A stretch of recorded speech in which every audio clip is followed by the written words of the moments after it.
Hey guys. David Van Eerd has come to the speed shed and we're going to get him to make his own wheels. Cut! I ate it every minute, but the beer was good. What's the story with your dad, David? Because I know you got into cycling through your dad. Yeah.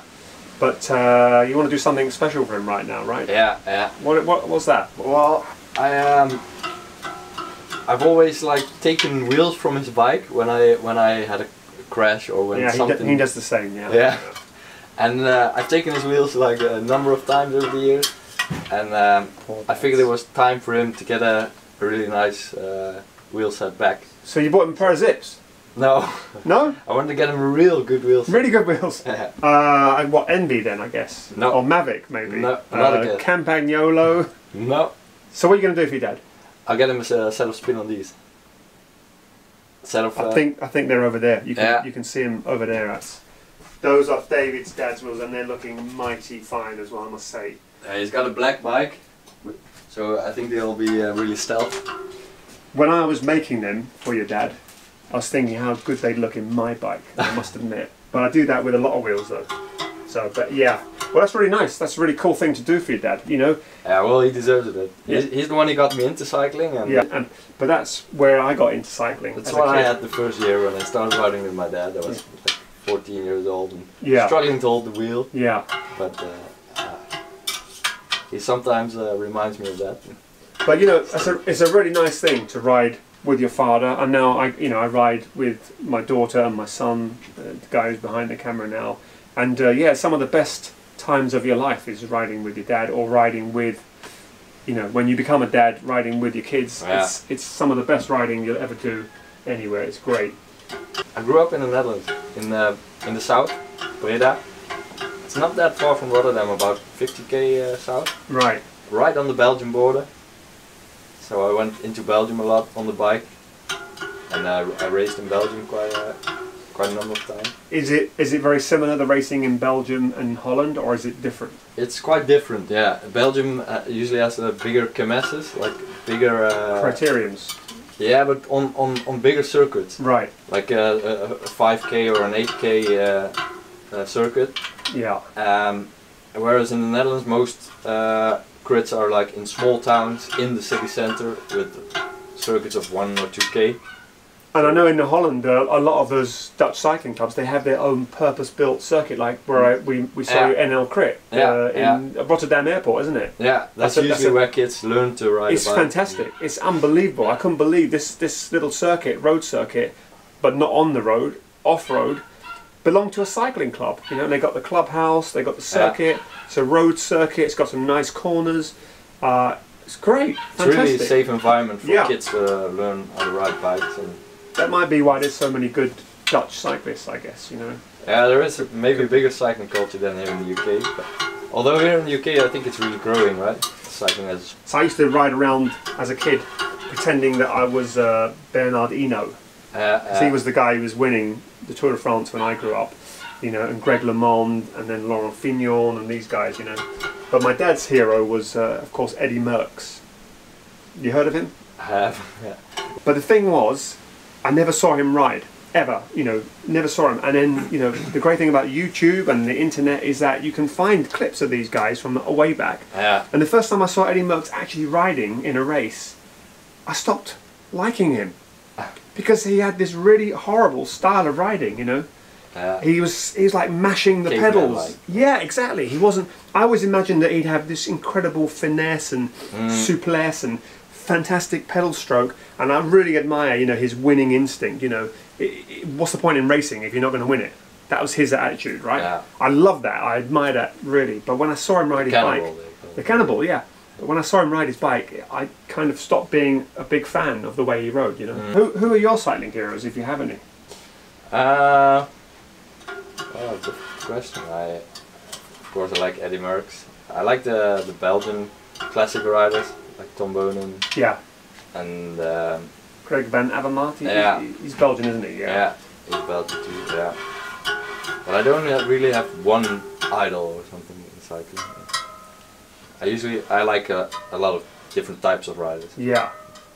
One of my favourite riders of recent years is Tom Bonen, and one of my other favourite riders of recent years is Fabian Cancellara. Yeah. And the two of them, you know, being in the same era, I thought was fantastic. Unfortunately, I think they never really had that epic race against each other, or they didn't have too many of them, you know, where they were both on top form, and you know they could really sort it out. So it ended up a little bit disappointing for me. But yeah, they're two of the modern era riders I most like. Those guys, you know, and the one Tour of Flanders where Cancellara drops Bonen on the Muur. On the Muur, yeah. And they say it's on an electric bike. Press the switch on his handlebars. Yeah, I think it was just the thighs. I think you know, a really classy rider, and one of my favourites actually. Do you believe those stories about mechanical? At the end of the day, you know, the thing is, right, I probably upset a lot of people by saying stuff like this, but actually I don't care. Because for me, what matters in bike racing is the entertainment, you know. I'm looking for that duel, right? I'm looking for that panache. And if one of the guys is cheating and he has a, you know, motor up his thing, or, you know, he's cheating this way, actually, does it hurt the racing? I don't know. Okay, if you lose to a cheater, then you feel cheated, right? I understand that totally. But from a fan's point of view, right? I think some of the best racing I ever saw was full of cheats. Was in back in the 90s with Armstrong. Yeah, Lance Armstrong, great example. Riding you know? up the Alpe d'Huez on the big ring. Exactly, but you know, everyone he was riding against was doing the same thing. Maybe not as well, but one of the best swashbuckling rides I ever remember watching was Floyd Landis when he won the Tour de France. You know, he did one of those epic, you know, back from the 60s, solo 200 kilometer, whatever it was, in the mountains. You know? I don't know what juice he was on, but boy, did it produce a cracking spectacle, and I like that. So you know, the races have gotten a little more boring, maybe over the best classic, spring classic I've seen in recent years was Gent-Wevelgem. A few years back when it was. With the wind and the rain, and it was the conditions that made that race. It was epic. It was like my childhood remembered. Not that I ever saw any of those races, but that was how I imagined bike racing was, just brutal. With still 100k to go, there'd be 5 groups all over the road. That was epic. And one of the other reasons I remember that race a lot is that we had a women's team. We were the wheel supplier to a women's team who did the women's version of that race, and we went there. We stood on the side of, what was it, the what's the hill with Kemmelberg. And what's another one? What's another hill there? I think it must have been the Kemmelberg. We were on the Kemmelberg and we watched our girls coming through. The one with cobble uphill and cobble downhill. Yeah, and it's horrible. But they don't take the downhill anymore. No, they go the less dangerous downhill. Yeah. But still, it was just amazing race, you know. So we watched the men, we watched the girls, and they came past, I think, 2 or 3 tours of that hill. And it was just epic. And I remember we got in the car on the way back home, and it was so windy that I was sitting on the right-hand lane on the highway, and before I knew it, I was in the left-hand lane. The wind pushed the car across the road. About that, what kind of wheels do you ride in heavy winds? This is the interesting thing, right? So you know I claim that even my 58s handle really well, and I know you've got a few sets of my wheels. You've got 58s. And I've noticed that. I've ridden the 58s in quite heavy winds. And you're a light guy, aren't you? Yeah. So you're sub 70 kilos, aren't you? Yeah. So I mean, how do you think they handled? Yeah, I didn't have any problems, but I have to say I've ridden high wheels in the past in winds. I never really struggle inside winds with high wheels. This is the thing. I think it comes down to your experience. But one of the key things is that I have designed the rim profile to be very benign. It's not a rim that works in one direction only, because it's presenting an airfoil in every direction. More or less airfoil. And the girls that were on our team on that Gent-Wevelgem, they were all riding my old 50mm profile. They were riding 50, pretty high. And some of the girls were sub 50 kilos.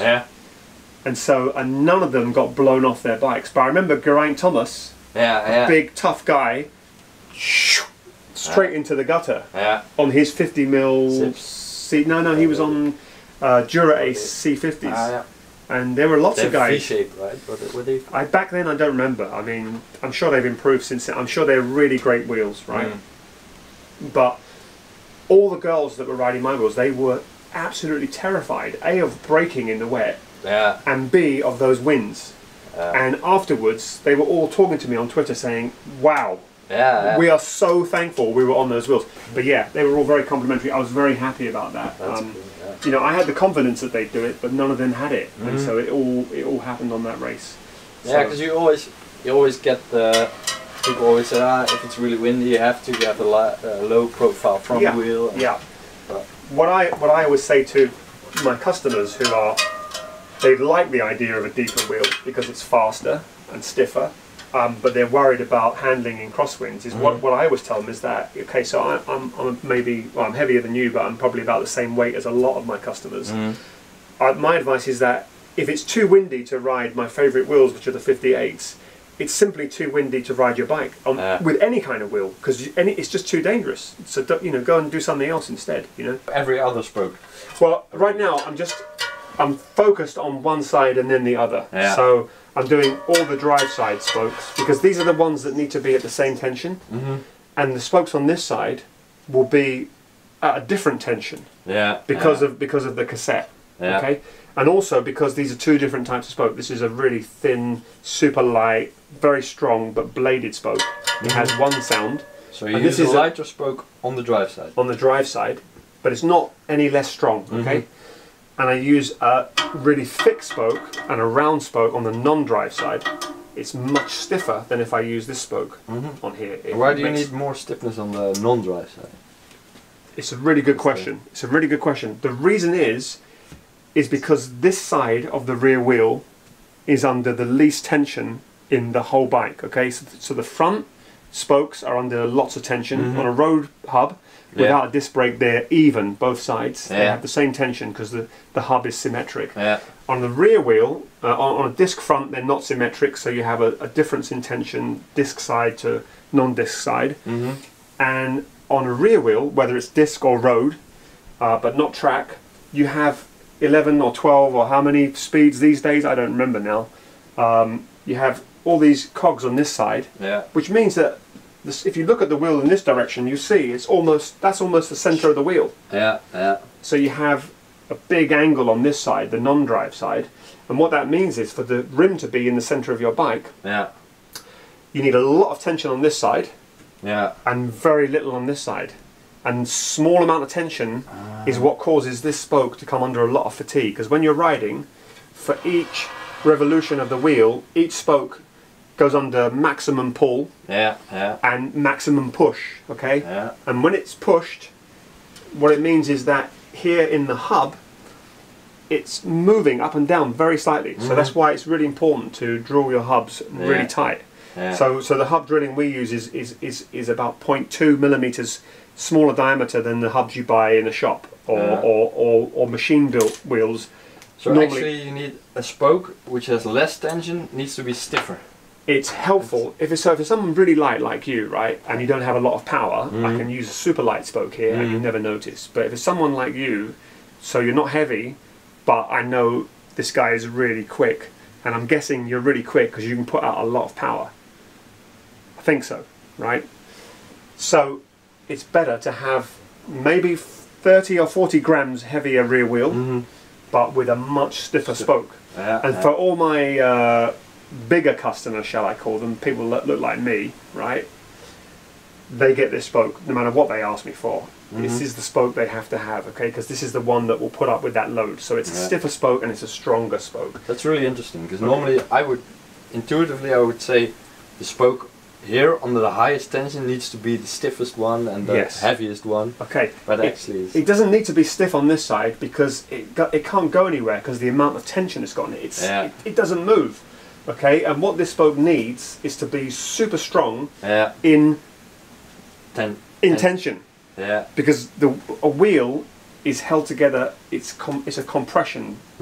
The hub is always pulling the rim towards the center. Okay, and it's when it's depressed or you're trying to detension it, that's when the problems occur. That's when any twist will undo itself, and that's also what produces fatigue, and that's why spokes break. You ride any wheel long enough, you're going to break a spoke, and the one that breaks first tends to be the non-drive side on your rear wheel. That's the most common spoke break. The drive side spokes only tend to break when people forget to adjust their rear derailleur and they overshoot the big cog and they put the chain in here, and then the chain slices through all of these spokes. And the ones that break, it's not this one, it's this one. It's not this one, it's this one. Why is that? Because it's the ones that are crossing over on the outside that get hit by the chain. These ones are protected by this one, and so always, you know, the worst case scenario, you break 6 spokes in one go. That one, that one, that one, that one, that one, and that one. Try to say that the spokes just all broke on their own for no reason. There's always a reason. Okay, it's normally a chain strike. So. And it can also be like a badly adjusted derailleur. That's the most common one. Yeah, exactly. So you're trying to find that lowest cog, and it's boom, it's over. Then you freewheel because you think something's gone wrong, and then that's when it happens. The chain literally slices through the spokes. Okay? David, I want to know this. When did you realise that you were really fast on a bike? I think as a junior, I got my first couple of podiums, and I started to notice that I was quite fast sprinting, even though I was pretty small. I'm still small, but I was a lot smaller then. And people always told me, like, you probably are a good climber, and you should ride more climbing races. So I did, and I didn't really do well in those climbing races, and I was like, shit, what's this? I'm small, but I can't really follow the big guys or the other guys on the climbs. But then I started to notice I was pretty good at positioning myself in sprints and like getting that final kick. And that was kind of a cool discovery of my. How old were you when you were doing these races? I think it was as a junior, I was 18. Right. So I started getting some my first podiums, and they were all in flat races or criteriums and all in sprints. So then I started realizing, like, maybe I should focus more on sprinting. Yeah. So you think of yourself today as a sprinter? Yeah, I would sprint say. specialist. Yeah. Yeah, and I'm not a typical sprinter maybe because I'm not that big and not that muscular, but I think I do have the muscle type of a sprinter. Like I'm best at a 10-15 second effort. So the guy who David is a Red Hook Crit winner, Barcelona last year. Is that right? Yeah. Did you win any other Red Hook Crits? No. David has won. I've lost count of how many NL Crit races he's won, and he's 2 times series champion, or 3 times? 2 times. 2 times series champion. So not only is he quick in the odd race, he's really consistent as well. But the guy who won Red Hook Milan, Filippo Fortin, I didn't talk to him at all. I don't know what he's like. Is he a big, sort of more typical sprinter type? Yeah, he is. Yeah, he is. I also noticed, I think last year he was a lot smaller, but he's been doing a lot of strength training, I think. Because his legs were pretty big in Milan. Yeah. They're like twice the size of mine. Right. So I was talking to him, I said I should do some more squats over the winter. Yeah. He's extremely fast. He's won a lot of road races. I mean, he's going to a pro team as well. Right. Yeah, I didn't know. I thought he'd come from one. To coffee this. The thing is, right, so does that mean he's not going to do any more Red Hook Crit then? No, that's what he said, yeah. He's not going to do any more? Really? They won't allow him to. Right, okay. I think, because me and Ats, we had to leave early from Milan last week. And so we were trying to keep up with the race, and there was only a Twitter feed. I think it was Brian doing the Twitter. Yeah. So he was doing lap by lap tweet. Yeah. So we listened to the girls' race, you know, and we had a really good chance to win that race with Raquel. Lap by lap count, and we were driving back through the tunnels in Switzerland trying to, oh no, we got no internet, you know. Refresh your phone, I need to know, you know. Anyway, so Rachel won the race. And so she's Italian, right? She's Italian. So it's probably Raquel. Raquel Barbieri. Yeah, by the way, she's my hero. Okay. So apart from David is my man hero, and Raquel is my lady hero. But don't tell Mrs. Spin, okay? Then the men's race, it sounded really tight and really close. Like we heard someone's off the front, but then it's all gone. Yeah. It sounded super high speed, I'm guessing. Yeah. The last lap was really. Yeah, but I think the whole race sounded like it was because no one could get away, could they? No. I know Eerd had a crack at getting away. That didn't last. That all fizzled out. I think Alec had a go at getting away. That didn't last more than a quarter of a lap. I knew you were there in the finale, but we didn't see it. So how was it actually? Was it a close finish or was it? Yeah, I kind of lost 14's wheel with 2 laps to go, and there were two or three Italians like battling for his wheel, and I tried to get back on it, but I just couldn't get on the wheel, so I started the last lap in, I think, 5th position or something. Yeah. And I tried to come around on the long straight at the back, but that's where 14 started the sprint already. Ah, really? Because you got a really good lead out from Giovanni Longo, so the speed was extremely high on that part, and I tried to like get around to make up some positions, but I came around and then there was a turn, so I kind of lost the position again. I just gained, and then I was so close to the finish that I ended up 4th, which wasn't bad, but I would have hoped for the podium, of course. I think I could have been on the podium. Yeah. But I just didn't have the right position in the last lap. We just drove our van around the course, but I remember coming onto the start-finish straight. There was like a chicane, isn't there? Yeah. And then a turn, a 90-degree turn. Yeah. So did you have to decelerate for that? I presume you did, right? So you had to lose some momentum for that. Yeah. There's almost like after the long straight at the back. Yeah. There's almost no place to really. There's a 90-degree, then like a chicane, right? Yeah. 90-degree, and then chicane, and then turn to finish. So there's not. Like on the second half of the course, there's almost no. So really, the key in Milan is the back straight. Yeah. You got to be winning on the back straight basically, and then have the legs to carry you through. You do your sprint on the back straight, and then. Wow. Did you know that from previous? You've done all the previous Milans, so you knew that. I knew that already. Yeah. Yeah. But the speed was just too high to get around, I think, and the Italians were really battling for 14's wheel. So they were riding with their elbows, yeah? Yeah, I was pushed out of position a few times, and maybe it just wasn't aggressive enough at that point. For a guy like Eerd Schelling, who you know as well, and we go back a little bit with Eerd, you know, and he was really confident. We spoke to him before the race. He was really confident, and but I guess it was a baptism of fire for him, I think, because you know he wouldn't have known, I don't think, necessarily. True. But he also said to me after the race, like, it was just too fast that last lap to overtake anyone. Yeah. And it was. I think the average speed on the last lap was 53 kilometers an hour or something. So incredible. Yeah. I remember the first fixed race that I watched when Nocturne London. I don't know if that's a race you've done before. Yeah, I did. Was there last year. Okay. That's right, yeah. We saw you there, didn't we? Yeah. But I broke my saddle, so it was not the best race. Yeah, there was a big crash at the start, wasn't there? Yeah. I remember. Yeah, but I was not in it actually. Oh, okay. I remember just there were wheels flying in the airs and everything. Yeah. It was sketchy. The thing is, that first year that I saw it, which was the year before that, I remember watching the fixed gear race, and you know, this is me talking nonsense, of course. But I remember watching it, and it was quite slow, and I thought it was slow, and I looked at it and I thought, you know what?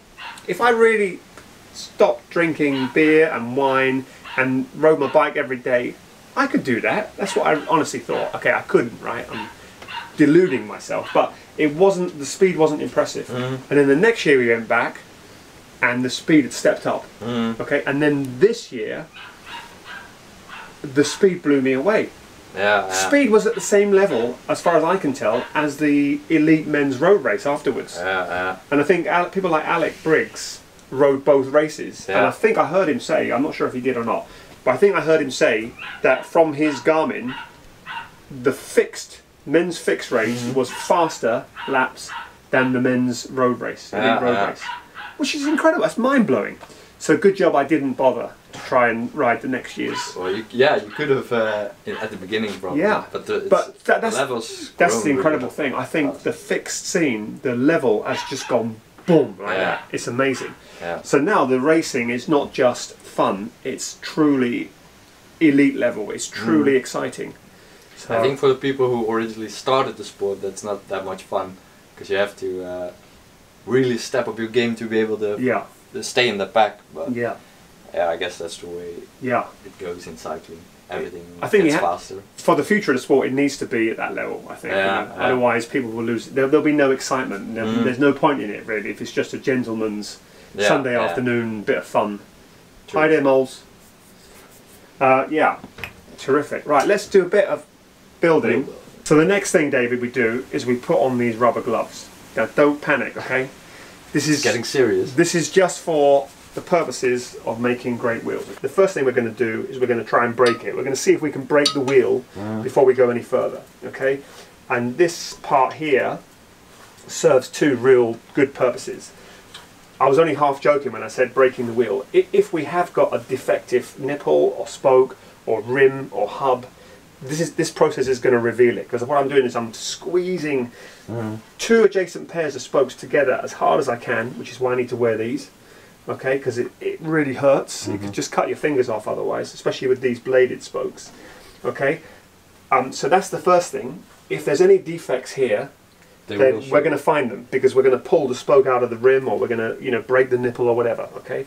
But the other really good thing about doing this is what we're doing here by applying a lot of force in these groups is we're centering the hub in the rim, and we're getting rid of, there might be a little bit of the bladder from the layup here wedged in between the rim and the nipple, or there might be a little chip of carbon dust, or there might be some not quite right positioning of the spoke in the hub. So what this thing does here, we call it, you know, relieving the stress, or applying stress and then relieving it, is it settles everything in. It goes back to that pinging of spokes on your new wheels. This is one of the ways that you can assure that doesn't happen, okay? So anyway, you need these gloves to do that, and these are only 1 week old, these gloves, and you can see how painful that is. So how many do you go through? Yeah, I have a big supply. I go every time these are on sale in Lidl or Aldi, I go and buy the whole bucket of wheel, and pretty much. So these are the gravel tires I'm going to be riding on them? Yeah, okay. Yeah, that's the G1, exactly. This will get rid of all those variations. How often do you do it? In every wheel build.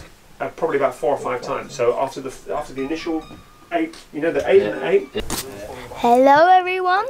So this is behind the scenes. So David Van Hug is here, and he's talking to spin on these master, Drew Gill, in other words, my father, and he's teaching like stuff like how to make them, and this is technically like a behind the scenes video. Alright guys, now we're gonna go on the Trampelstein. Here we're coming in the Trampelstein area. So, going in Trampelstein. How do you like these, by the way? Here I am. There's David Van. That's David in the shed with Dita. Now, I'm gonna do some filming. Wow, wow. So now we're bouncing, and we're in a trampoline. And yes, I'm gonna put the camera down like that. Now I'm gonna.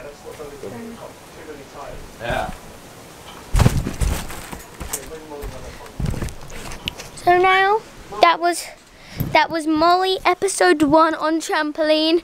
Thank you for watching episode 1 of Molly on the trampoline. Peace out, guys. Thank you, Molly. Now I'm going to do some more filming with Dido and David. I'm afraid you just missed, you know, really important life lesson there.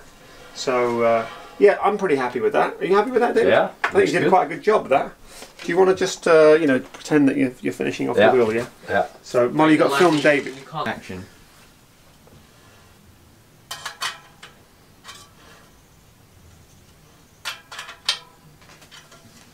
So, how are you getting on, David? Yeah, I think it's within 0.5 millimeter. Oh, that's pretty good. Maybe even. That's pretty good. Can I check that for you? Yeah. Let's see where you're at. Are you satisfied? Because I'm only satisfied if the Drew Master is satisfied. I would say, job done. Right, kids, let's lock the door now. David, we've got a hell of a lot of wheels to build this weekend. You're not going anywhere. He's hired, okay? That's pretty good, David. Pretty good. Cool. Pretty good. So, yeah, well done. Thanks, man. Yeah. Your first spin on these wheels. No, not your first spin on these wheels, but the first one you made yourself. First self-built. That's it. The job done. Okay. Don't give this a like now. I'm going to be really unpopular in Holland. Hey, David, you know about the installation channel, right? In the centre of the rim. Never heard of it. You never heard of that? I noticed it. But you noticed it? You don't know what it's for? No. Honestly, it does amaze me how few cyclists know why there's a depression in the middle of their rim. It's to make getting tyres on and off easier. What you do is you put the bead of your tyre in this groove, which is a smaller diameter than the rest of the rim, and it means you've got some room to get that last difficult bead edge over the top. Which is always a pain in the ass. Which is always difficult, especially with a tubeless tyre, you know, which should always be a tighter fitting tyre. So use the installation channel. It's your friend. We did a whole movie about that, didn't we? Yep. Yeah. Formula One, aren't you? And he said, yeah, but we can't make it any better than that. What do you think they're going to cost? I'll supply the tooling and do it. And they went, well, 1,500 quid each. A rim. A rim. I got quotes back from those guys after they'd added on all their other costs, and they ended up more than £2,000 per rim. So, and to anyone that asked me why to make this part in the UK, there's really no reason to, from a quality point of view, because we can't make it any better than we already make it. But we can make it a hell of a lot cheaper, and it means that we can deliver a great pair of wheels like this for under £1,000 to our customers. You know, straight like this. Yeah, like that. That's a really cool one, isn't it? Are you doing a movie? Or are you doing a still? Yeah, I'm doing a movie. Okay, why don't we do a still for Instagram? Hey, listen, David's done a really good job of making his own wheels, and I should just explain that the wheels he made he's actually done really huge amount of work for, because he won those wheels by being the NL Crit 2018 champion. So David raced for those wheels. He earned them by doing it the really hard way, and then the poor guy had to come here and make them himself. Now, what does that make me? What does that make me look like? It makes me look really mean. Anyway, thanks for coming and doing that, David. Really appreciate it. And of course, when you turned up today, we did know who you were, really. You know, because we've met David before. And we just did a bit of bad acting there. We thought it'd be fun. But listen, we know how good he is at racing a bike, right? But how good are you at dancing, David? I'm not really good at classical dance, but I did some breakdancing when I was... Okay, we're not interested in that, because the dance we want to see if you can do is... we need to get our daughter out to do it. Molly! So Molly, we've asked David if he's any good at dancing, and he said he's really good at break dancing. But what we want to know is, can David do the whatever the Molly dance is called? So I'm going to get out of your way. The floor. Yeah. So can you show it? Okay, just so you know, guys, on YouTube, that was not speeded up. Now, David, can you do that? I've seen that one before. Yeah. Can I get a little practice run? Yeah, Molly will teach you how to do it. Okay. Okay. So you go out, and you go. And then like that. So I go this with both hands? Yeah. And then out. In. And then you go back out. Back out. There. In. In. Out. And then back to the side. Back. Oh, that's really difficult. I think so. My mind is already blown. Give it a go. Give it a go, David. Go on. Well, it's pretty good, but it wasn't the right dance. Okay, wait. This way. Then out. Then this way. This way. This way. Okay. Pretty good, huh? I'm gonna practice. Good. Who is your favourite guitar player? Ooh. I forgot the name. No, it doesn't have to be our favourite guitar player. Who's your favourite guitar player? My favourite? I like Santana. Santana, okay. Never heard of him. Have you heard of him? Apart from bike racing and medicine, what else is there in the life of David Van Eerd? Well, not much. There's usually not much time left, but I like to go out for a beer sometimes, and or go to the cinema. So listen, thanks a lot for building wheels here. We got one more challenge for you, okay? Yeah. So that's the Malmsteen challenge. I heard you talk about it a lot, and I'm really say no one's allowed to come here and make their own wheels without the Malmsteen challenge. Easier if you put so little talent and so many things. Is it easier? Can you show us a quick demo, Moles? Because I'm filming this. Just show us a quick demo of you know, red hook crit level dice stacking. Okay. You filming? Yeah.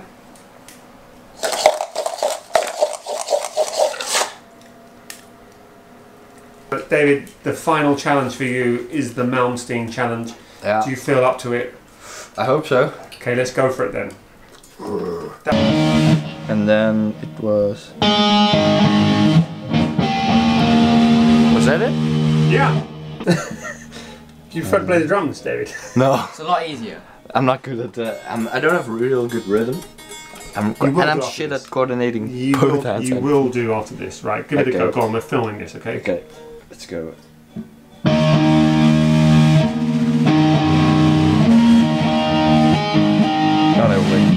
Okay, second try. I have to keep my fingers like not. Okay.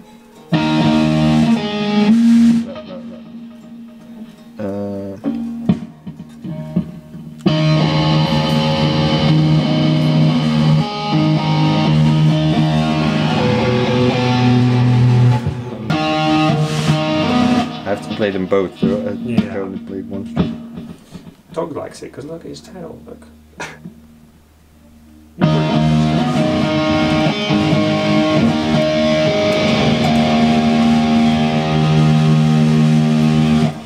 Maybe just a little bit more practice, David. I reckon you could have a future as a part-time guitarist as well as a Red Hook Crit winner and NL Crit champion. What do you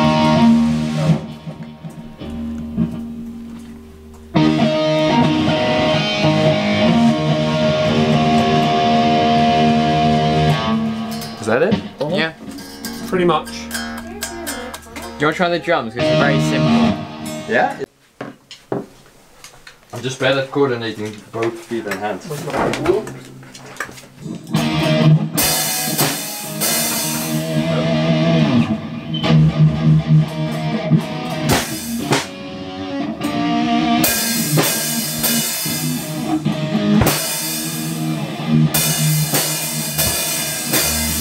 Why do you think this one's hard? If you want, you can step on it. It sounds a bit nicer. Should I?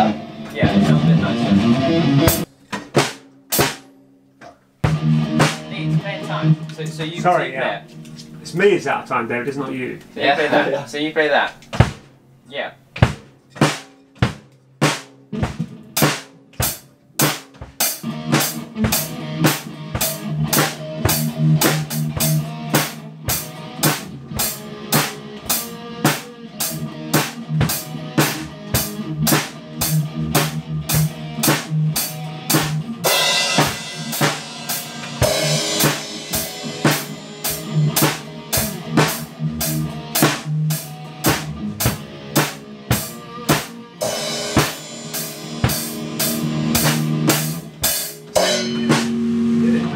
We did it. Hello. We did it. Was that alright? It sounded pretty shit probably. It's quite heavy on the feet. Listen, every band starts out like that, okay? It's pretty heavy on your feet as well. Yeah. Yeah, that's like the that's Jet muscle Boys. That's Yeah, I right, never my old used band it, from yeah. 50 years ago. Jet Boys. Do you train that He muscle? does all that. Just train it by playing. Just practice, but sometimes I. Just so you know, the epic camera shit is all me. Isn't it, Trudy, that all the camera filming shit's all me, isn't it, Dee? No swearing on our YouTube. Well, my dad taught me.